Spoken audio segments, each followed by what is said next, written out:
issue. Like I said, the US government is restricting some sales into China. Banning AI chips from being sold to China. Building chips to China. To China. AI chips. 2022年8月，美国政府发布禁令，禁止显卡厂商英伟达向中国出售 A100 和 H100 显卡。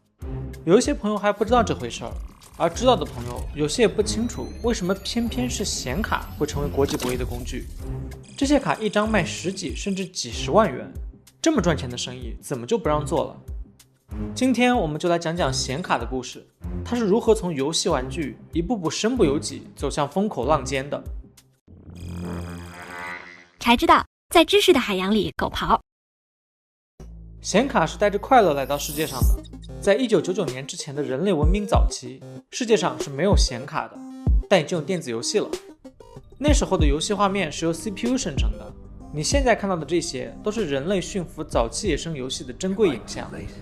这样的画质多少有点磕碜了。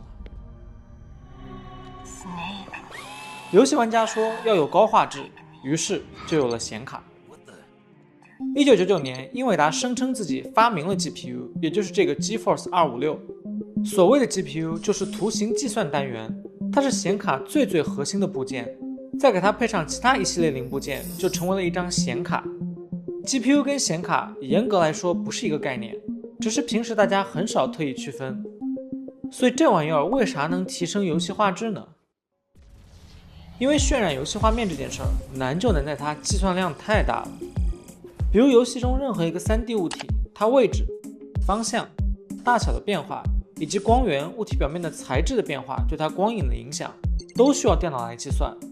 这些计算被称为 Transform and Lighting， 简称 TNL。一个游戏中有很多个物体，一个物体有很多个角度。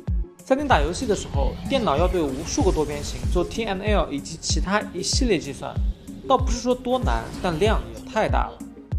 所以 CPU 也会做这些运算，但算得慢，就像这样。Let me speed it up.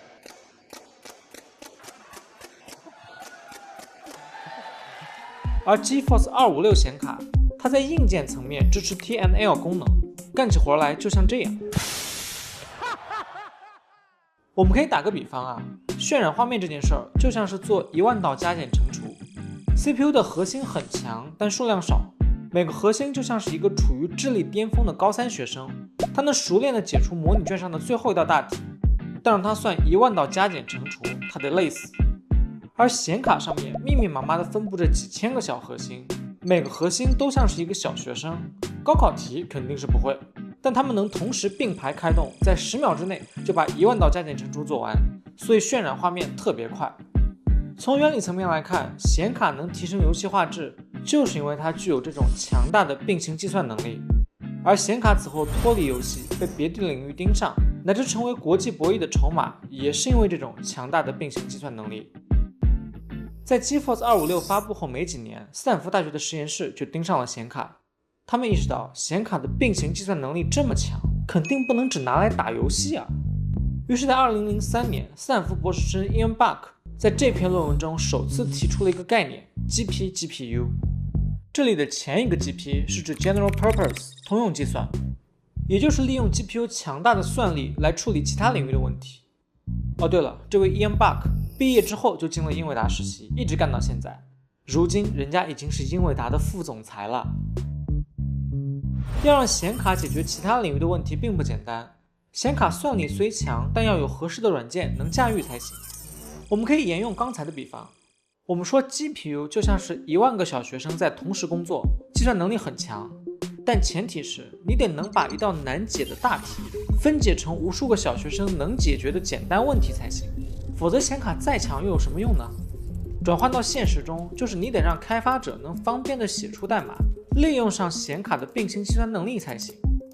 所以 Ian Buck 进入英伟达后，就继续他博士时的课题，要开发出一个能方便利用 GPU 算力的软件平台。最终在2006年带领团队推出了至今仍在不断更新的 CUDA。 如果你关注过 AI 领域的新闻，那可能听说过 CUDA 的大名，它能帮开发人员更方便地面向 GPU 编程，让 GPU 具备了通用计算的能力。如今绝大多数 AI 模型的训练背后都离不开 CUDA 的支持。除了 CUDA 以外， OpenCL、ROCm 等平台作用也类似，每一个拿显卡干活的人都绕不开它们。在硬件层面，显卡有强大的并行计算能力；在软件层面，配套的编程平台也成熟了。这意味着 GPU 完全可以离开游戏领域，走向更大的世界了。很多人第一次感受到显卡在游戏以外其他领域的价值，是因为挖矿。挖矿就是挖比特币、以太坊等虚拟货币。挖矿其实就是用计算机来解决数学问题。比如任何数据都可以通过哈希算法生成一串哈希值，原始数据不管发生多小的变化，最终生成的哈希值都完全不同。我们有时候下载大文件时，也会利用哈希算法的这种特性来做一次校验，看看下载的文件是否完整。很多挖矿就是要生成一个符合要求的哈希值，这就要计算机去反反复复的尝试。所以挖矿跟游戏画面计算一样，属于那种不难但计算量非常大的事情，恰好能利用显卡的算力。于是在加密货币价格持续攀升的日子里，显卡涨价缺货，一路推动英伟达的市值从140亿美元暴涨到了1750亿美元。 He is defying Moore's law. He has got more going for him than anyone. He is Einstein of our era. 但显卡跟加密货币之间只是一段露水情缘。随着专用矿机的出现，虚拟货币的价格跳水，以太坊等调整了挖矿规则等原因，显卡跟虚拟货币的关系已经大不如前了。但很快，显卡就赶上了另一波更大、更革命，让自己卷入了国际博弈的科技浪潮 AI。现在所有人都知道了 ，AI 可能是引发新一次科技革命的巨大产业，而几乎所有的 AI 模型训练都需要显卡。就拿现在正火的 ChatGPT 来说吧，它的模型训练中涉及到大量的矩阵运算，这些矩阵运算本身不难，但量很大很大。好在可以同时并行计算，所以很适合交给 GPU 来处理。用来 AI 作画的 Stable Diffusion 模型也一样，它的模型架构同样涉及大量矩阵运算，适合 GPU 来处理。即使是 V1 版本的 Stable Diffusion， 单次训练就需要开头提到的10几万一张的 A100 GPU 跑满15万个小时。